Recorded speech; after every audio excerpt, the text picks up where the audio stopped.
लातूर प्रतिनिधी। लातूर सिद्धेश्वर व रत्नेश्वर देवालय लातूर येथे 53 महाराष्ट्र बटालियन एनसीसी लातूरच्या कंबाईन वार्षिक प्रशिक्षण शिबिरास प्रारंभ झाला असून सदर शिबिर 21 ते 30 सप्टेंबर 2025 पर्यंत चालणार आहे। या कॅम्पचे camp commandant colonel Santosh Nauban, deputy camp commandant Y. B. Singh यांच्या मार्गदर्शनाखाली एनसीसी कॅडेटना विविध प्रकारचे सैनिकी प्रशिक्षण दिले जाणार आहेत।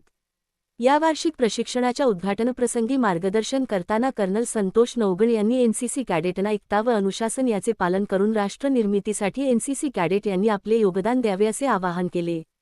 या कॅम्पसाठी सिद्धेश्वर व रत्नेश्वर देवालयाचे प्रशासक सचिन जांबुतकर व देवस्थानचे विश्वास्त यांनी कॅम्पसाठी जागा उपलब्ध करून दिल्याबद्दल त्यांचे सर्वप्रथम आभार व्यक्त केले। या कॅम्पचा मुख्य उद्देश 26 जानेवारी 2026 मध्ये होणाऱ्या प्रजासत्ताक दिनाच्या परेडसाठी एनसीसी कॅडेट्स निवड केली जाणार आहे।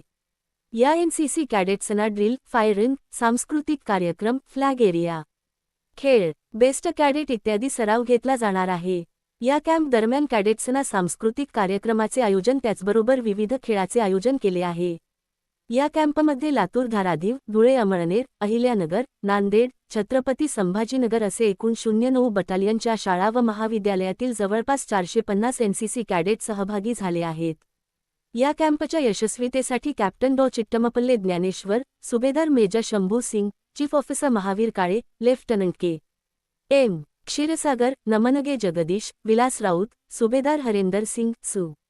संजय चिकने, सु. देशराज सिंह, सु. उत्तम पाटील, ना. सुभेदार बाजीराव पाटील, बीएचएम शिवशंकर निकम तसेच कार्यालयीन हेड क्लर्क घोगरे बी. व्ही. व पवार आर हे परिश्रम घेत आहेत। Press the bell icon. Never miss an update.